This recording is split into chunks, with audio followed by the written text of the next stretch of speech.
पुढची बातमी। राज्यातले गृहमंत्री बिनकामाचे आहेत अशी टीका खासदार संजय राऊत यांनी केली।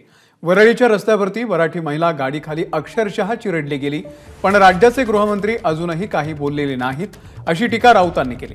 फडणवीसांवरती केलेल्या या टीकेवरती नितेश राणे यांनी काय प्रत्युत्तर दिले आपण पाहूया। कावेरी नाखवा यांचा जीव काय 10 लाखाचा आहे का? असं काय झालं की मुख्यमंत्री पैसे वाटत फिरतायत? ते का खोकेवाला आमदाराच्या बायको आहे की खोकेवाले आहेत? ते आले का पैसे वाटायचे, पैसे वाटायचे, पैसे वाटायचे, याला पैसे वाटा, त्याला पैसे वाटा। कायदा सुव्यवस्था या राज्यामध्ये रस्त्यावर नग्न झालेली आहे, चिरडून मरते आहे। या राज्याचे गृहमंत्री, मी व्यक्तिगत म्हणत नाही, युजलेस गृहमंत्री आहे।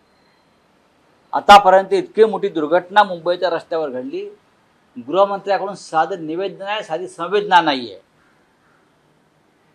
अशा प्रकारचा गृहमंत्री या राज्याला मिळाला आहे, दुर्दैव आहे। गृहमंत्री कोणत्या दबावाखाली आहे? का गृहमंत्री म्हणून स्वतःची काय जबाबदारी आणि कर्तव्य ते पार पाडतात की नाहीत? मुंबईच्या रस्त्यावरती एक मराठी महिला चिरडून मारली जाते, तिच्या किंकाळ्या त्यांच्या कानापर्यंत पोहोचत नाहीत, आक्रोश त्यांच्या कानापर्यंत पोहोचत नाहीत, आणि फक्त पैसे दिले, पैसे दिले। तुमची पैशाची मस्ती आहे ना, ही मुंबईची जनता उतरवल्याशिवाय राहणार नाही। शिंदे फडणवीस हे लक्षात घ्या। त्याला स्वतःचा मालक उद्धव ठाकरे हा स्पाइनलेस आहे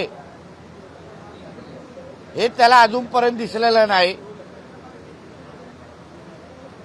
मराठा आरक्षण आणि ओबीसी आरक्षणावर अजूनपर्यंत थेट यांची काय भूमिका आहे ही मांडण्याची या लोकांना हिंमत नाहीये।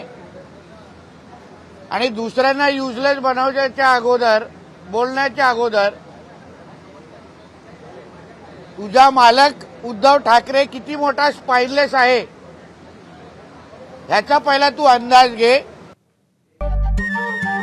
नमस्कार। मनसुद्धा तुझं ही वेगळ्याच प्रकारची मालिका तुम्हा सगळ्यांना खूप आवडली होती। याचा दुसरा सीझन कधी येणार अशी विचारणा झाली। प्रतीक्षा संपलीये मित्रांनो, येतोय मनसुद्धा तुझाचा दुसरा सीझन। होई मनसुद्धा तुझं।